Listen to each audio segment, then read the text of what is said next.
Welcome everyone tonight to Singh-Ray's monthly webinar, and we are with Tom Bol tonight for a day in the life. He's going to take us through a day in the life of a professional photographer who has a variety of interests and subject matter and all of the different ways he uses filters in those different areas. By way of introduction, Tom is like I said, editorial and commercial photographer. He's an author and an instructor. He specializes in adventure sports, portraits, and travel photography.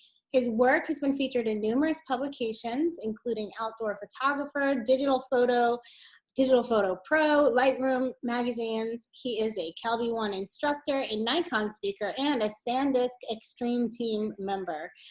He's been called one of America's top visionaries by National Geographic and one of the best photo workshop leaders in the country by Photo District News. And Tom, it looks like we have some folks on the line who have attended your workshops before, so say hi to those. Yes, guys. Good. That's always good. So you can take it from here, and I'll let you know if anyone comes up with questions along the way. Okay, terrific. I'm super excited. Thanks for having me. I hope, I know we're all home maybe a little bit more than we normally are now, so webinars and online Zoom presentations, terrific.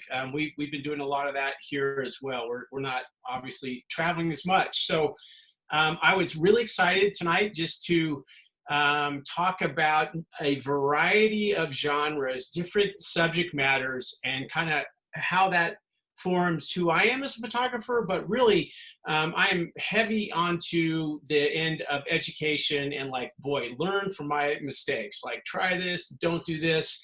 And part of that is working with Singh-Ray and using Singh-Ray filters for in my entire career. I've been doing this a long time, and I can't even imagine doing a lot of what I do without those, and you're gonna see examples of that. So I thought tonight would be fun because I'll start with some landscape work, but it's gonna really cross over into some different areas, and I'm hoping that I can show you guys or bring up some ideas that maybe you hadn't thought of before. And things are changing right now so much with digital capture.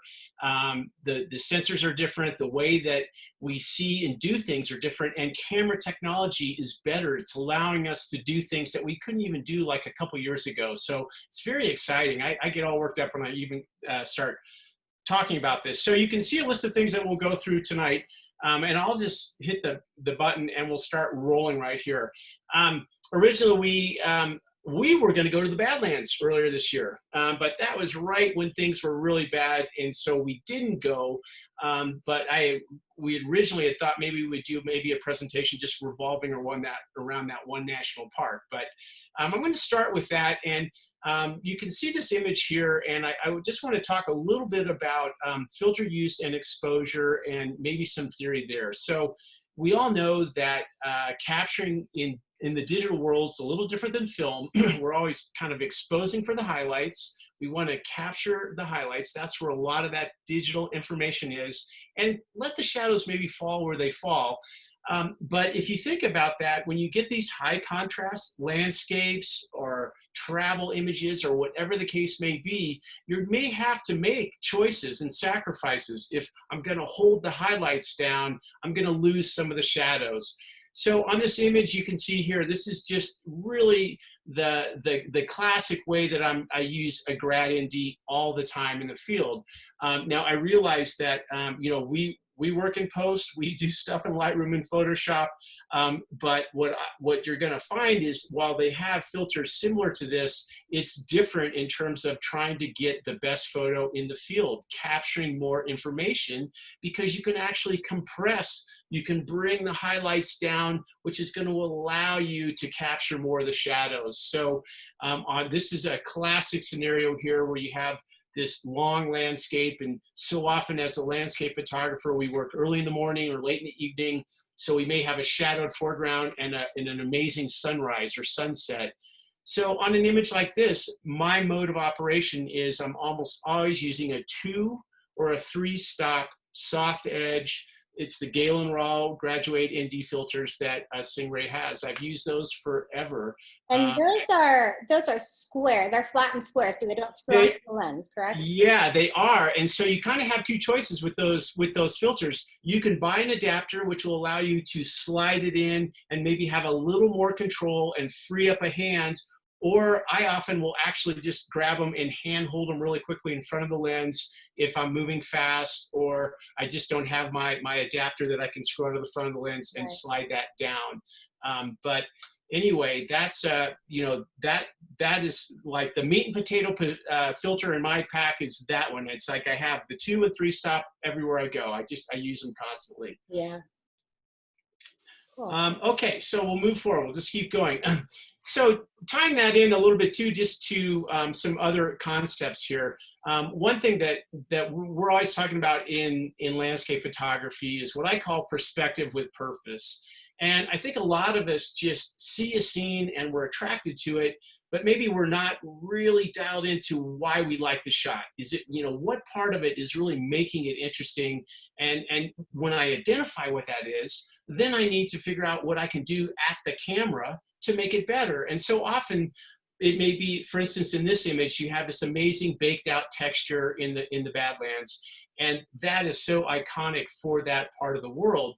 So if you want to make it a real statement, you're going to get close to it. And then you add a super wide angle, which is going to stretch and even distort it a little bit because you have a wide angle lens and you're really close to it.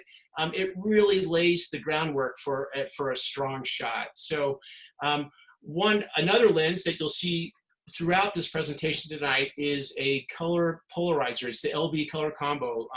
That polarizer just has this beautiful blend of polarizing, adding contrast, warming, punching colors. It's kind of like it just does it all.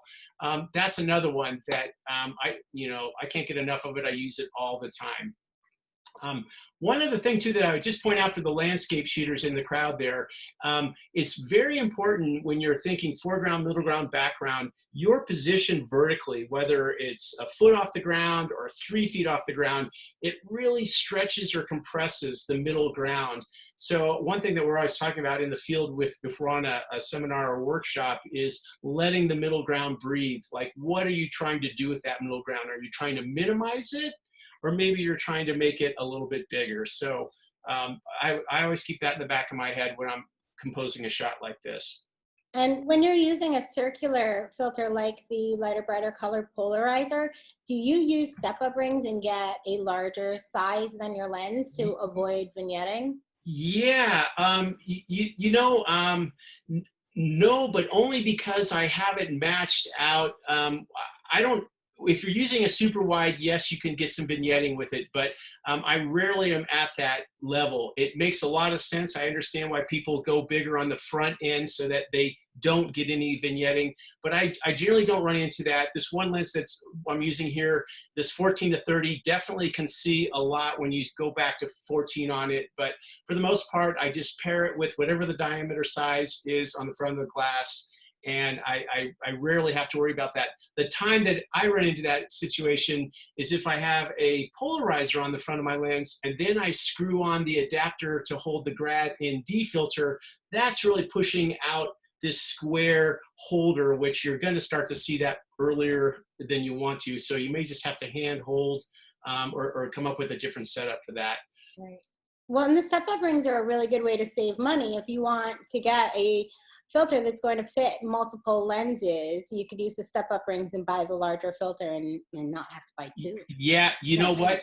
We are in a crazy time right now because there are so many new lenses and even mirrorless compared to DSLR. I mean, everyone is evolving in their cameras right now, and the idea of step-up rings makes more sense than ever because inevitably you'll get the new mirrorless camera or the new lens that fits the new camera, and it's a different diameter, and so you don't want to replace your whole bag. Yeah, exactly. Yeah, very good. That's a good question, guys. All right. One other thing I just thought I would throw out to everybody in the audience, and just food for thought, is think of why you go to an area.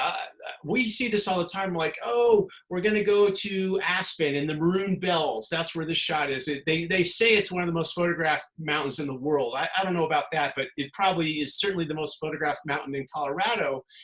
And a lot of folks are like, well, I don't want to go there because, everyone shot that. All true, but I kind of take a different view of that.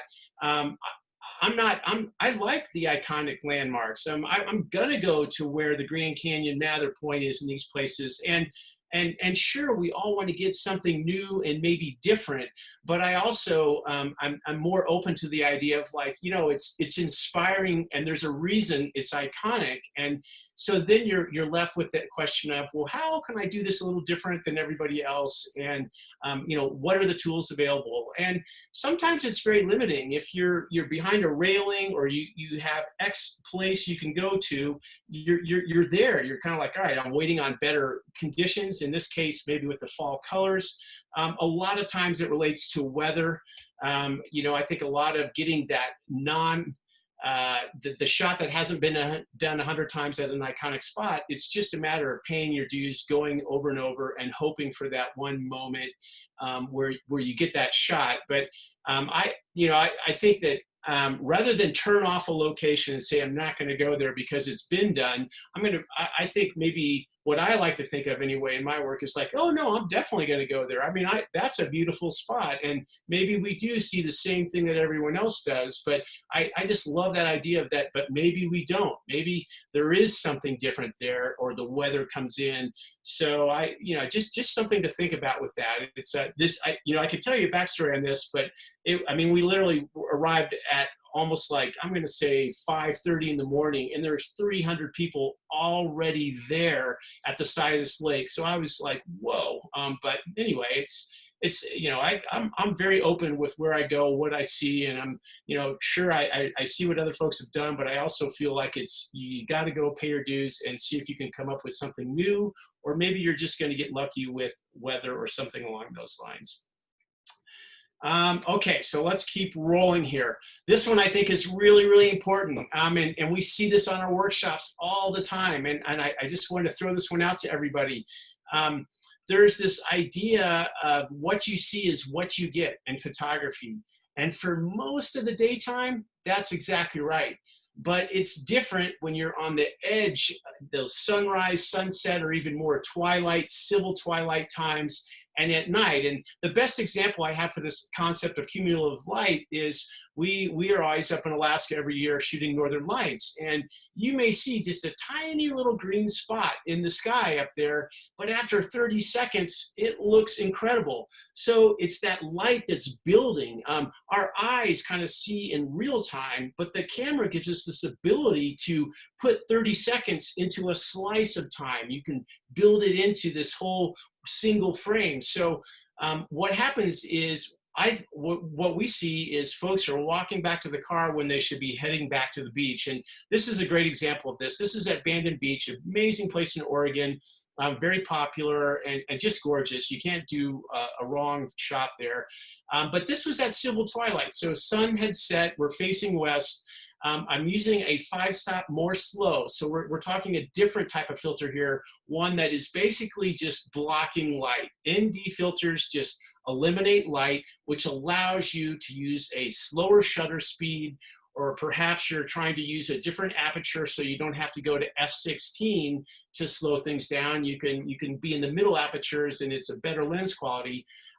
But if I showed you this picture, what you were seeing as you were putting your tripod up here, it did not look like this at all. There was just a very faint glow, but after a long exposure, 100 seconds, so almost a couple minutes here, it looks a whole lot different and it just renders beautifully. So that's a piece of advice I would throw out to everyone is remember when you're on these edgy times of light, really twilight times and even at night, that it's harder perhaps to envision what you're going to record in the camera until you actually do it, because the way it collects and builds light on the final frame is not necessarily what you're seeing right at that moment.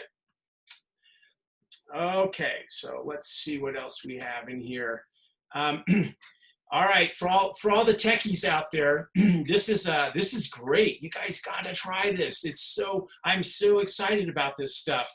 Um, I'm a Nikon person, but I think most cameras have multiple exposure capabilities now.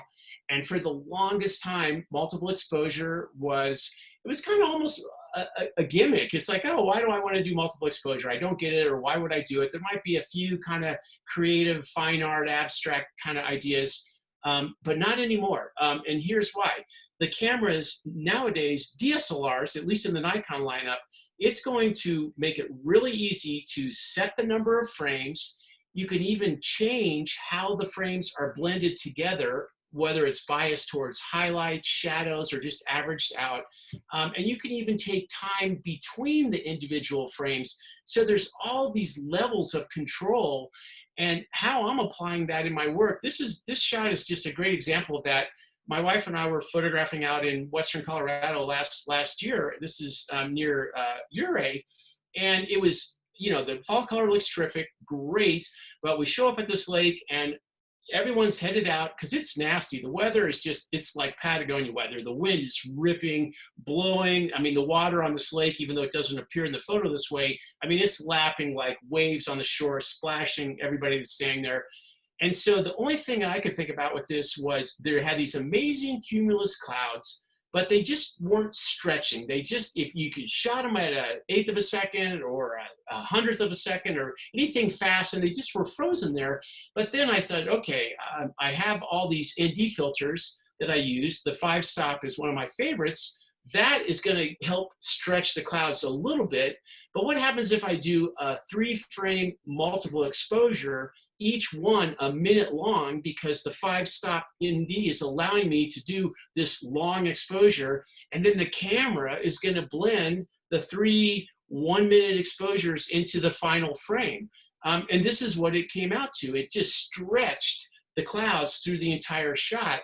And it's very exciting for me. This is a work in progress. I'm still coming to grips with where I can use multiple exposures. I'm doing a lot of this with like a lot of fun. You're, in the end, getting a super long exposure. Yeah, it's and then the other part to this, which has been newer to me. I've been shooting mirrorless now for about a year when Nikon came out with their cameras. And if you're a mirrorless shooter, it'll show you the previous frame as you're going through a multiple frame series. So if you're trying to line something up in a shot, maybe you're putting a portrait on a flag or something like that, you're seeing a 50% opacity shot of the first shot, which allows you to line up and click the photo on the second. But I would encourage everybody in the audience, if you haven't tried multiple exposures, maybe revisit it. You might be shocked at what it allows you to do. And when you start adding filters into this mix, it really opens up a whole new window of like, look at what I can do, and imagine streams or anything that moves, clouds. It's very exciting. I'm excited to do more with this. So what time of day did you take that? Classic. This is probably like 11, almost high noon, which is like, that's the time supposedly we're all supposed to be eating pancakes and, drinking coffee. It's like, oh, it's the light's done. But another thing that I certainly, you'll hear as a common thread, especially if you are shooting editorially or commercially, you're always figuring out what works well with the light that you're giving. You don't have choices as much. You can get up early, but then you have a deadline. And so if it's in the middle of the day, you're going to keep shooting. If you have, X amount of images you have to produce by Friday, you have less flexibility just to wait around. And so you get more creative with the light you're given. And this is an example of this. I mean, this really it's kind of the time to be going back and taking a breather at the hotel.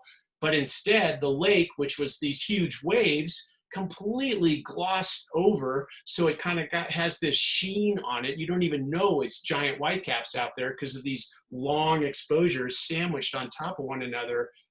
Anyway, just wanted to throw out there. It's fun stuff. I'm looking forward to doing more of this. Okay. Here's one I'll throw out too, and we've been doing a lot of online classes this summer, and this has come up a lot. Think about the concept rather than the subject. I do this all the time, and especially where you have time to slow down a little bit. And that first line there, we so often hear, you know, capture the shot and grab the photo and do this, and that's very true. I mean, that's what I do as an adventure sports shooter, and a kayaker is going off a waterfall or a skier off a jump. I'm capturing the shot. At least I hope I am. I'm doing my best to do that. But with landscapes where maybe you have a little more time to set up and anticipate the light, I think if I'm not capturing now, I'm really creating. I have a little more time to maybe put a filter on or change the perspective. And it's kind of my message to myself to slow down. And then the next level that I take that to is I'm trying to figure out, what's the concept here? So this is an image down in Sedona. Oak Creek is so beautiful down there in Arizona, and the light is, it's hard to go wrong in the early morning and late evening. It just is absolutely gorgeous. And so this is Oak Creek. It comes through these little channels in the red rock, and the question comes up with this is the water. And how are you going to photograph the water to match the concept of this tranquil, very calming scene? And first, you're going to need a way to get there. So I'm using, now this is a little different. You would think an ND filter, but I'm using a combination of filters that are slowing things down, along with F16 in this case, which is going to help, you know, slow everything down to what the right amount of shutter speed and the motion that I capture in the water. When I used to shoot water, you know, when I first got into slow-mo water, everything was 30 seconds. It was all kind of cotton. But then you realize you want a little texture in there, and maybe that's a better way to render it relative to this tranquil scene. Another thing that I would really point out here, and this is another great landscape combo of filters, is the light is sunset. So it's coming in perpendicular to my camera angle here. Perfect for a polarizer. We all remember, you know, polarizing light is you want to be perpendicular to the sun. So that's going to work on the formation in the background, but it's also going to be really bright because it's in the sun and the foreground's in the shade. So you can use a bracket that Singh-Ray sells where they have a LB color polarizer that actually slots in the graduated ND filter holder so that it puts the two right up next to one another and allows you to rotate the filter and move the grad up and down. It's a very slick setup, and it works time and time again for a landscape like this. Okay, let's keep going here. The only trip that we've done in the last 5 months has been 2 days into the mountains, camping, of course, in Colorado. And we live here, so we at least have some areas that are pretty nice near our home. And one thing that I just wanted to point out here, and this ties back into technology and how cameras are changing and some other things, and the ability for us to put filters on lenses that previously we couldn't. So exciting. So I love my 14-24, my Nikon 14-24. The problem with that thing is it has this giant bulbous front. Well, they come out with a Z system. Nikon has their mirrorless Z camera, and they have a 14-30, which is super wide, but it has a flat front that takes filters. I mean, that was like a moment of like joy for me. I was like, let's celebrate, because now for these super grand landscapes, I have a filter and a holder I can actually screw into a lens now. And I'm not limited because the previous generation had a bulbous front. You couldn't put a filter on it, or an easy way to do it. It was way too involved with something as big as a dinner plate. So that's what I've been experimenting with a lot this summer. And another thing that I would throw in here, this is a Galen Rawle 3-stop soft edge graduate ND. I'm dropping the shadowy shaded part of that filter on the sky and the mountains in the background. That's going to help kind of bring down the highlights and give me a better exposure. Another filter that I've been using a lot this summer, and I'm really starting to like it, is the 4-stop version of that. Now that's a pretty strong filter, a 4-stop soft edge graduate ND. But what I like about that filter is with the soft edge, you could just kind of bring it in gradually and kind of just give you the right amount of shading depending on the scenes. There have been places in Colorado this summer where we've been shooting flowers like this, and it's been amazing the difference in exposure value between the shadowy foreground and the sunlit peaks. You normally think, oh, it's going to be about 2 stops or so. We've had a couple situations early in the morning where it was almost 4 stops. So it's been fun to try that stronger grad filter, the 4-stop version, and it's been key for a lot of these pictures. So we're going to roll a little ways away from landscapes now, and we're going to switch over towards adventure sports. This is one thing that I run into all the time, and I'm sure a lot of folks in the audience do, and it's a question that gets asked a lot. So I thought I would just try to shed my view on the whole idea here. When you have an image like this, where it's this absolute sunset of the century, you get lucky and you're there in the right place. The problem becomes how blown out the sky can be, and not just the sky, but in particular, the red channel. So on your playback, on your camera, you should be able to set it so you see all 3 channels, RGB, red, green, blue, rather than just the cumulative luminance histogram. And the reason being is that cumulative histogram may not show what's actually happening in terms of what's getting clipped, what's getting overexposed in the final shot. If you looked at the histogram for this image right now, the red channel would, well, if it didn't have a filter on, it's still going to be going towards the right. So what you would say to yourself is, okay, well then I need to underexpose the scene until I'm not clipping that red channel. Well, what happens then is to really recover the red channel highlights, all this green foreground and the camper and the truck, it's almost going to be dark. I mean, to really get this red sky to where you can hold to the highlights and the shadows, you have to use an ND filter. This is not one that you're going to really salvage any other way. And so it's just yet another reason that I'm bringing my grad NDs with me in the field. This photo doesn't do it justice. This is the filtered shot. Imagine this scene without that shaded grad part on top of the sky up here, and the contrast is just over the top, especially that red channel. So what I would tell folks is pay attention to that red channel, and if it's getting clipped, it's a highlight that's getting clipped. If you don't want muddy, blocked out colors in the final shot, and that you're not going to be able to retrieve, or to a very limited level, depending on where your exposure falls, put on that grad 3-stop ND and you'll save the day. The other part, the background to this shot though, is my wife and I both were outdoor guys for years and years and years. A lot of my work right out of journalism school was on expeditions and shooting for a lot of different outdoor magazines. And we still do that a lot today. And this is like a day in the life in the Bol household, where we're off somewhere. This is at a really popular climbing area in Idaho. And, you know, it's just in between shooting climbing all day. Oh, here's this, you know, a sunset. Better jog up the hill really quick and grab this before it goes away. So,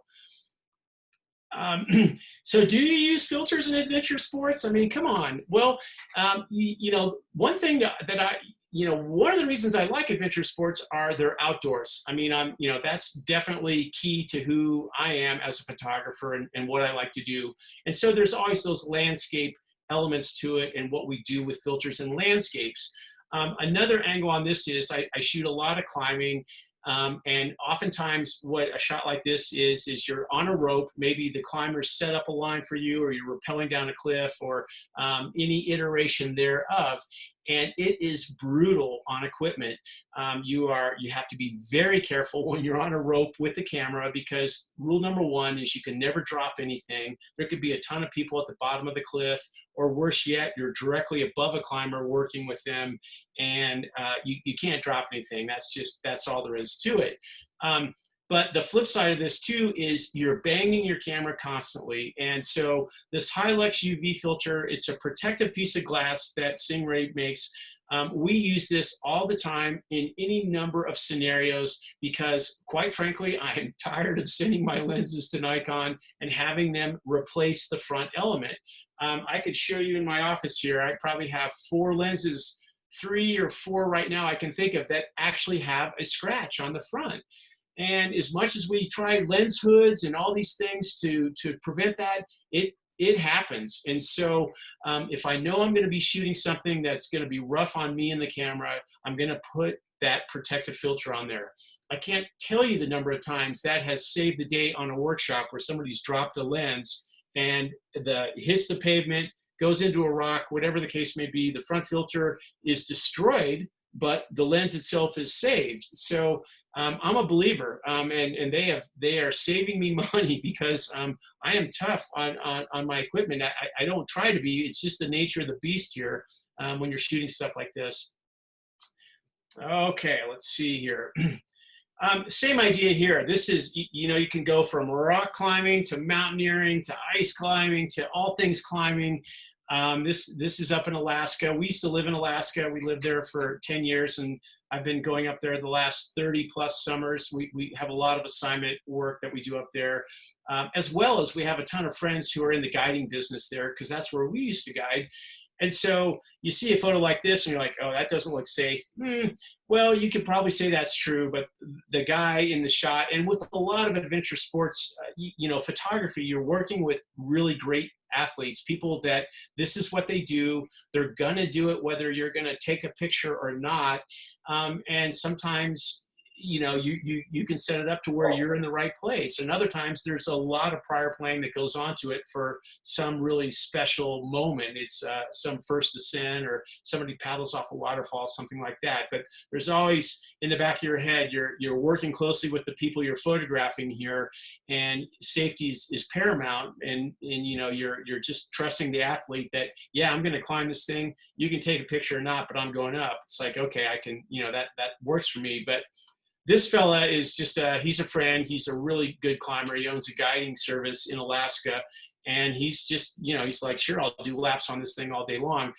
One thing I wanted to bring up with this picture is, remember with photography, we're not photographing the subject. We're photographing the light on the subject. And you'll probably hear a common thread on all photographers talking about light. And I remember it: direction, quality, and color, DQC. All light has direction, quality, is it soft or hard edged, and color, is it warm? Am I gelling a flash? Anything along those lines. So keeping in tune with that is important. And sometimes you just get lucky. Here you can't control the light, and you get a beam of sun while the person happens to be climbing this glacier fin, and there's storm clouds, and it just comes together. So often it's luck, and you're just out there hoping for it, and more often than not, it doesn't work, and then occasionally it really does work. So anyway, live and breathe that Hilux. It's going to save the day. So does the Hilux degrade the image at all? No, that's a great point. I don't even talk about that. If you get a good one, like the Singh-Ray version, you're fine. There are other lower quality glass filters out there that, yes, are definitely going to degrade the image. But I have shot for 25 years with something on the front of my glass on a lot of adventure sports. And as long as you're getting a top quality filter like the Hilux, you're not going to have to worry about it.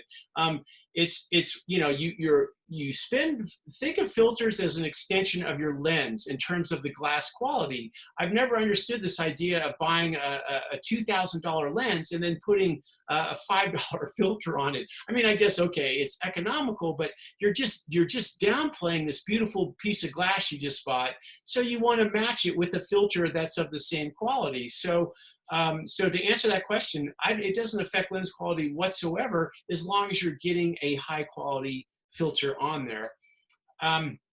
This was another adventure sports shoot for a magazine. This was super fun. These boats actually fold up into little suitcases. They weigh 50 pounds, barely legal in terms of size-wise to get on an airplane. And our assignment was it's kind of like a James Bond thing. You have these suitcases that have kayaks in there. And we flew down from Colorado down to the Virgin Islands, literally got to the beach, built these boats. They kind of pop out of the suitcase, takes a while to put them together, stowed that stuff in a locker, and just paddled off, just like that. So really cool. And it was a fun idea of just exploring the Virgin Islands by kayak and seeing it maybe a way that most people don't. And it allows you to sneak into little coves and places that can be really hard to access from the land or from a bigger boat.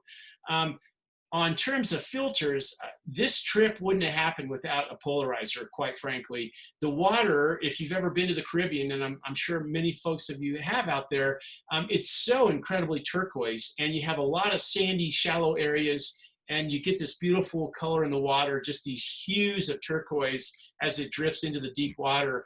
The polarizer is key for reducing that sheen on the water and bringing that color to life. I mean, I don't think I took my polarizer off this entire assignment. It just transformed the shots. And so everywhere we went, we were living and breathing that. This ties back into that question of a protective filter. Salt water is not great on cameras. It's fresh water. You can sit out there in the rain all day long. Salt water, it's maybe a little more corrosive, and you probably are trying to wipe it down with fresh water if you really get wet. Same for that front element. Having anything on the front is not a bad idea, because it's going to prevent the inevitable saltwater splashes from coming up and getting into that lens. You can see as a sea kayaker, their paddles moving, you're in choppy water, you're a foot off the water, you're getting wet constantly. Even on a flat day, chances are you're getting drip and spray. So you need something on the front of your lens. For me, it was as polarizer. It absolutely was just so critical for this whole thing. The other thing that I would just point out really quickly, we always kind of go back and forth. Well, what can you do in the computer that's like this? And there you'll see actions that say polarizer, and it's true. They'll add a little saturation to the shot. But what a polarizer does in the field that no computer program will ever do is it will reveal. It takes off the glare on water and shows you things underneath that you would not see in a normal photograph. I should have showed us. I have a series in Alaska of a stream that is gray water, and then you use a polarizer, it takes the gray off, and it's loaded with red sockeye salmon. A polarizer will do that for you in the field. So it's my brother-in-law actually wears a pair of polarized sunglasses. He's a fly fishing instructor, and so he uses polarized sunglasses for the same reason, to see through the water to see if there are fish. And when he told me this, I immediately thought of the camera filters, and I thought, well, same concept. Yeah, no, that's exactly right. We all want those polarized glasses to bonefish, right? He's probably out there catching a tarpon or some cool thing. Okay, let's see here. One other thing I just thought I'd bring up is, and this kind of ties back into this new lens that we've been playing with, this 14 to 30. Now that we have a super wide that we can put a polarizer on. The one thing that you do have to be careful with polarizers are, if you are holding it in a standard landscape format, your camera, then the long axis is on that horizontal line. A 14 millimeter might see from the sun all the way to that polarizing perpendicular angle. So you're going to get uneven polarizing if you're in that format. But let's not forget, if you go vertical, even with a really wide angle lens, now the horizontal axis is the short axis on the camera. The long axis is in the vertical plane. So this ties right back into what you just were saying with fishing and kayaking and everything on water. Once again, this was last summer on an assignment in Alaska, and we're trying to kind of show the POV photography, point of view. So much of what we do on assignments outdoors now are we work for a lot of tourism bureaus, and it's like they want their people to read that magazine and they want to be in that shot. And so you do these wide angle, this is what it looks like from the paddler's position. A polarizer is still a key here, and it's going to work great on this lens. Even if you go super wide and zoom it out, if you're vertical, it's not going to be a problem. You're not going to get any uneven polarizing or anything that you may worry about if you're at 14 millimeters on a horizontal axis. So just would throw that one out there, because I've kind of had to remember that now that I actually can put a polarizer on such a wide angle lens. So let's move over to travel a little bit. everyone out there is taking pictures, and we all have different rates and volumes. Maybe some of us are taking pictures all the time, and other folks just a trip every 6 months, or whatever the case may be. But I'm coming from the school of journalism school 30 years ago, and you get it right in the camera, and then that means you have to do less things in the computer or in the office. Don't get me wrong, we love to work in Photoshop and do all these things. I mean, that is part of the digital process. We all recognize that. But I always feel like, for me personally, if I can do it in the camera, I'm going to do it in the camera. And so here's a great example.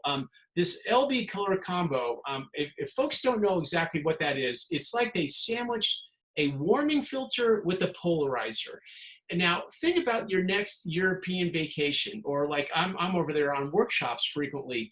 You're moving all day long. You shoot through the entire day. You often don't have the luxury of spending 3 days just to get the right sunrise at one particular spot. So if you're out in the middle of the day in this bright blue light, a warming filter is going to be good. And then throw in, well, hey, how about a polarizer? Because I'm also dealing with the same blue harsh light. How about, what's a way to reduce some glare, make the clouds pop a little bit more, add warmth?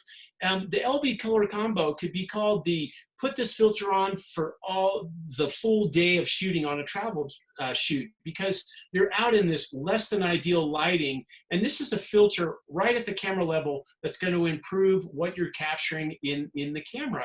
It'll mean less time in the computer afterwards as well. This is right out of the camera. This is in Piran. This is Slovenia, just a beautiful country. This is on the coast there. And it's just a classic shot where you have clouds, strong color, but it's not great light, where the color combo here of that LB color combo polarizer, the warming filter combined with the polarizer, just brings it to life. It's just terrific. This one is fun. So another one of my projects, and I highly recommend coming up with personal projects, whether it's a technical thing in photography or it's a subject that you want to cover. There's all ways to tackle this, and I like to do both. And one of the things on a technical level that I've been experimenting with on my travels are long exposure cityscapes, and that's not time-lapse or twilight shooting, but more midday shooting and what happens at really extended shutter speeds. And here's a great example of this. This is also over in Slovenia, Ljubljana. And you have all these people in the streets out there. They're shopping, they're going to markets, things like that. Well, if you don't have any way to slow down your exposure in the middle of the day, you're very limited at how slow you can actually shoot. Even if you go to f/22 and you're at your lowest ISO 150, whatever that is, you're still not going to be able to get to 2 seconds or 5 seconds. You're going to have to use some type of filter. So another filter that is in my bag everywhere I go, it's a 5-stop more slow. It's basically a 5-stop ND filter. So it's blocking 5 stops of light. It is so much fun because it allows you to render people and movement in different ways. This is just a normal shot from a high vantage. If I didn't have this filter, the people are going to be pretty much frozen in place. But add this more slow filter, get a slower shutter speed, and then it changes the entire mood and feeling of the shot. Now, I should point out, I carry a very small, lightweight tripod with me everywhere I go on travel workshops. A lot of folks don't like to bring them. I totally get it. I've had to shop around and get the smallest tripod that I can find that is still going to be stable enough, but it's not that big of an inconvenience, and it allows me to get a shot like this. And it's just changing how I shoot cityscapes and people, where it's opening up a whole new way of rendering, city life. Okay, and then my favorite, this series is pretty entertaining. Maybe you know this, maybe you don't. It's so much fun. You guys got to try this. So bring a really long filter. So let me explain what I'm talking about. Here's the scene. It's a busy square. You're going to see a lot of people. Popular places have a lot of people in the squares in Europe or Asia or wherever you go. So and maybe you get up super early and you can find the square with nobody in it. Terrific. That's a great way to go after it. But if you find yourself moving through in the middle of the day and you want that square, but you don't want any people in it, try to shoot a really, really long exposure. Because think about this, all these people are moving. And so if you shoot like 3 or 4 minutes, all that happens is that light burns in and kind of ghosts over all those people, as long as they're not standing still. So here's the before shot, and then let me show you the after, and you can see the filter I used. 2 seconds later after I took this one, I did this one. And voila. All that's happening is just what I mentioned. Now you can see I'm using a 15 stop more slow filter. That is a very strong, dark ND filter. It's so dark such that you need to be focused and set up, because once you put that on your lens, it's going to be too dark for most autofocus systems to work. Maybe a mirrorless could penetrate through that, but a DSLR is just going to be seeing complete darkness. So you have to pre-focus and then get that set. But look what happens over a 5-minute shot. All these people are moving around, and the end result is they basically disappear. Now you can still see some ghosting in there of a few folks that I would have to take out in Photoshop or do something. Honestly, the really challenge anymore with this technique, it used to work great. But now, you know, we all like to take selfies, show folks on social where we are, what we're doing. But then there's a new breed of selfie shooter out there. I see this everywhere, and it's the slow-mo selfie shooter. I mean, do you see this triangle sign in this photo? Look just to the right of that. You will see one person that's still pretty visible. Think about this. That's a 5-minute shot. That person's still there. I'm convinced they're doing the 4-minute selfie where I'm not sure what they're altering, or maybe it's just how they look, but man, when you get the slow-mo selfie shooter, this technique doesn't work, because they just sit there for 3 minutes in your shot. You're like, oh, what am I going to do? That one's going to be one for Photoshop. Anyway, it's fun though. Give it a shot. You'll be amazed at what it does. That's funny. And you mentioned shopping out that tripod. Do you want to share what tripod it is? Yeah, you know, I love Really Right Stuff equipment.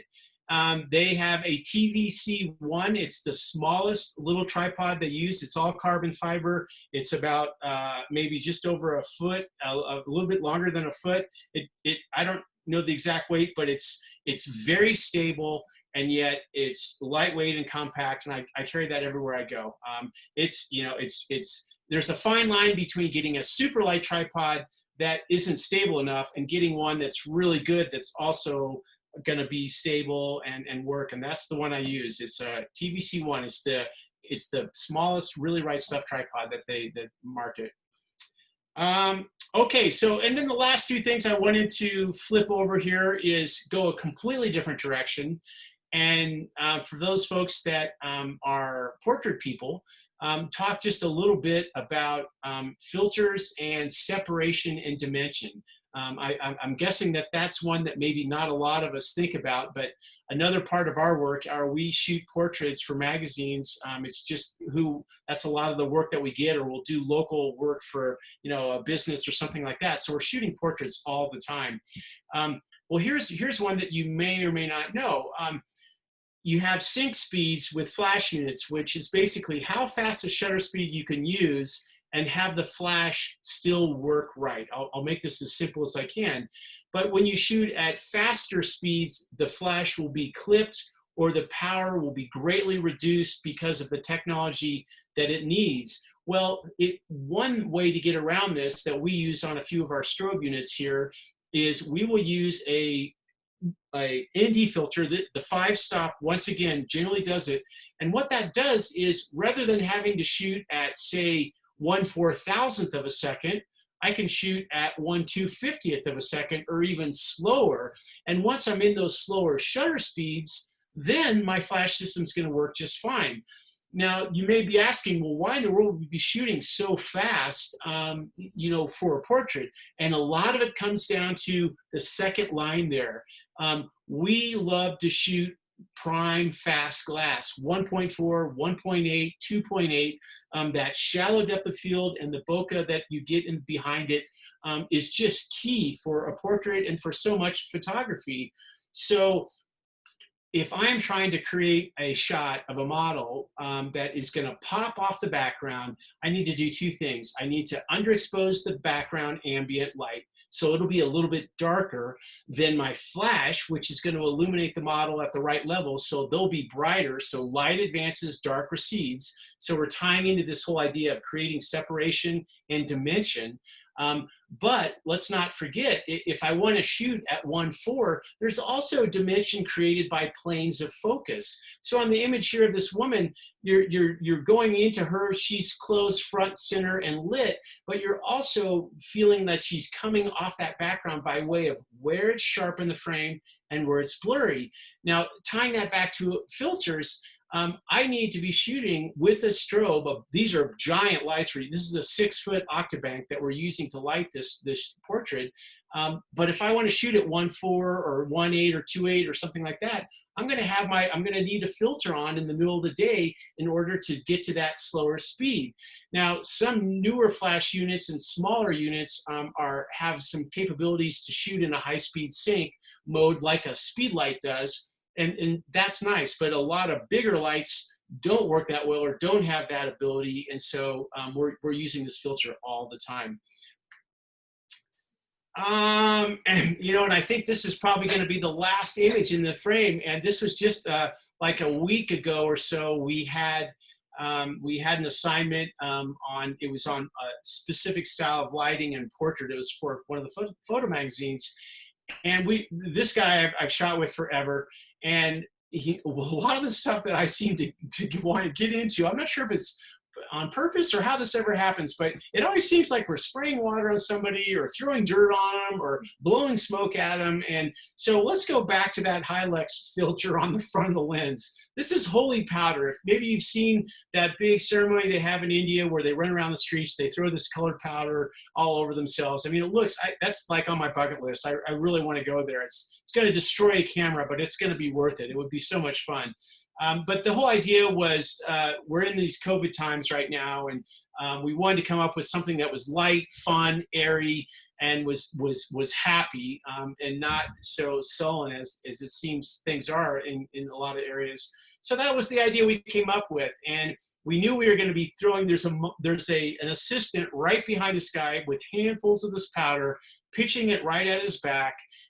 We have the Hilux is on the front of the lens. Otherwise, I'm basically the same color as this powder because it's not stopping at him. It's coming right over onto me in the camera. So you got to protect stuff.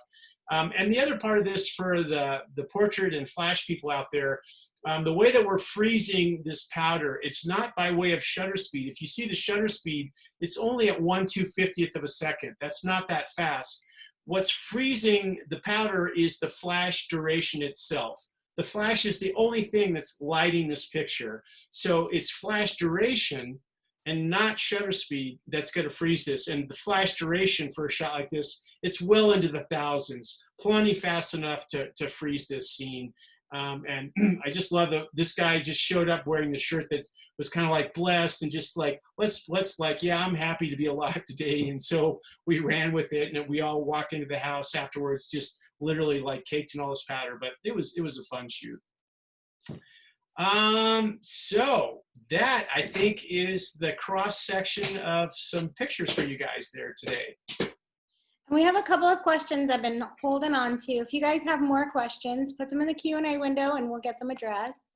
Someone asked, where would you use an ND, 2G, or 3G HS filter? When you're talking hard edge, if you live near an ocean or have a really defined horizon line, you're going to use hard edge versus the soft edge grad NDs. We have those living in the mountains in Colorado. We're almost always using soft edge here locally, but certainly anytime we're going anywhere that we're going to be on the water, we're going to bring the hard edge because it's so easy. And actually a 2-stop is pretty good. You may need a 3-stop depending on the situation, especially if you have a clean sun that's just coming up right on the horizon.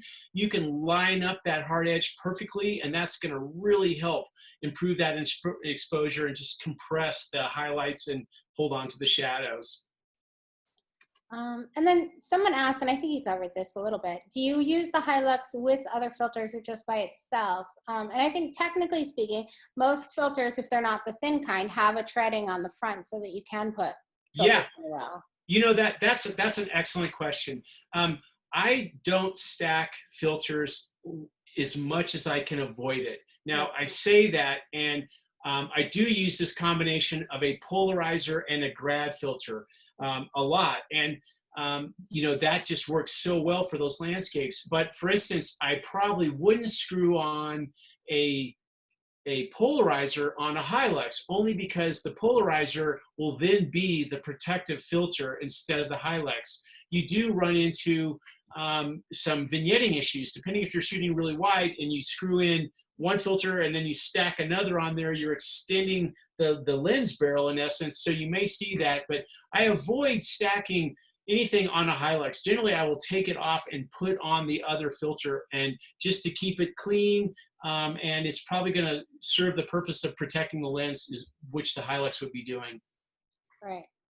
And then when using a 10-stop or higher ND filter, does one need to block the viewfinder from seeping in light? Yeah. Oh boy, sharp people out there.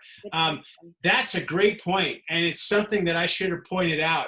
You get this really interesting purple fringe when you do these really long shots, and you're going to yourself, what in the heck is going on? It's light leakage coming in through the viewfinder. So to answer that question, yes. Either if some viewfinders have a little shutter window, I put little pieces of black gaffer tape. It lives in my office. Every lens I own has black gaffer tape on the hoods, because stuff like, hey, I don't have something to block my viewfinder, I'm going to peel off this little piece of gaffer tape and use it for that. So another little tip is every one of these lens hoods on all the glass that we have here in the office has little pieces of gaffer tape on it, because it'll help with little issues like that. But really good point. You got to block that viewfinder for that long exposure. And that tripod, can you take that on airplanes as a carry-on? I don't see why you couldn't. I carry all my tripods in my luggage. I just throw them in my gear. I've never brought one on, but I've certainly seen bigger tripods wind up on airplanes. It's certainly compact enough. Now, if there was some strange regulation related to, you know, some kind of thread or something like that, but I see a lot of tripods coming on and off airplanes. But personally, I always put them in my luggage. I've never worried about that. I haven't lost. Let's say I've had some suitcases delayed a couple times, but that would be the risk there. But I don't think it would be a problem taking it on a plane. And then would white gaffer tape work as well as black gaffer tape? It would work probably just as well. There might be a little more light that could possibly get through there. I don't use white gaffer tape. We pretty much are using black, but I would think it would probably be just fine. I would imagine it would block enough. Okay. And then shooting flowers and plants in the past using ND filters, I have run into problems with movement showing up in the image. Are you just picking really still times, or? Yeah, that's, yes. I can relate. The Columbine are out in Colorado right now, and they are so tall that you just breathe hard and they start to float around. So you just wait it out. Now you can also do some tricks with focus stacking at faster shutter speeds and shallower depths of field, so that you can shoot that same flower at a really fast speed, but still stack all this depths of field. So there's tricks to get around flower movement if you're trying to get a bunch of critical focus on the shot. But so much for us. The one thing that we learned a couple weeks ago in Colorado is if you are out shooting at like 5:30 to about 7, you are good to go. But from like 7:30 until 8:30 at night, there's always some kind of breeze. Even on a perfectly still, calm day, these mountain valleys, there's too much going on with airflow between high and lows in the valleys. So it's a challenge. And then do you use in-camera noise reduction in your very long exposures? Yeah, absolutely. If it's 30 seconds or longer, I'll probably turn it on. I'm not too worried about 10 seconds, 15 seconds. But if it's going to be a really longer shot, then I will turn on long exposure noise reduction. And what that'll do is it doubles the amount of processing time. So a 1 minute photo, you shoot for a minute and then you have to wait a full minute before the camera can actually do what it's doing in the processing part of things. But my experience has been that is super helpful and really helps eliminate a lot of that front end noise, especially on really long shots. I would turn it on for longer exposures. And do you need to block the viewfinder on mirrorless too, or just with the DSLR? No, that's just DSLRs. Another fantastic question. Yeah, mirrorless is an interesting thing. There's no mirror, so it works differently inside the camera. You don't have to block. Another thing that I should point out is for those folks that are going to try that 5-stop, and not necessarily the 5, but maybe the 10-stop ND filter, because mirrorless cameras have an electronic viewfinder, a lot of them can focus right through that. A DSLR, it just goes dark. So you're in a real-time viewfinder situation, and you're going to have to turn off autofocus once you've established it and put on the filter. So, the systems have pros and cons both ways. We use, if you talking cameras, I mean, we're still shooting DSLRs every day and mirrorless. We bring them both on assignments. We find that we like certain styles for certain types of subject matter and what's going on. Right. And do you have a maximum ISO for longer exposures? Boy, that is so funny. We just are finishing up an online class, and one of our assignments was set the highest ISO that your camera can go to and go out at night and take a picture and just see and look at it. Because none of us ever do that. We're like, oh, it goes to 1 million ISO. I mean, who's ever going to shoot there? Right. But it's a great exercise because you're going to learn a little bit about just how great 12,800 looks like on a D5 or a D850. Generally my max I try to top out on is 6,400 ISO, and that's on a full frame D850 or D5. I've shot at 12.8. We've done assignments at 12.8, 12,800 in arenas of skaters and things where you need a lot of speed. And you're in a low light situation, and they are usable and publishable pictures. But remember, each time you notch up on ISO, you're losing acuity, color fidelity, micro contrast. There's little things that you're losing as you increase that signal to noise ratio. Right. Okay, so I think that's it for questions. We want to thank everyone for joining us tonight, and shameless plug for our next webinar. In August, we have Vinnie Colucci, who's going to talk about the Milky Way, star trails, and the moon. And then in September, we have Colleen Miniuk, and her webinar is titled No More Rules, Human Perception in Compositions. And you can register for those right now, actually, if you go to singray.com/webinars. And then Tom, I just wanted to thank you so much for your time. I know it's very valuable time, and you guys have a very busy schedule, so we always appreciate when you take an hour out for us. No, I love to talk photo stuff. It's exciting. It's like, I love to hear the questions. It gets me thinking about other things I want to try. Right. Well, great. All right. Well, I hope everyone will join us again next month, and have a great weekend out there taking photos with all this new knowledge. All right.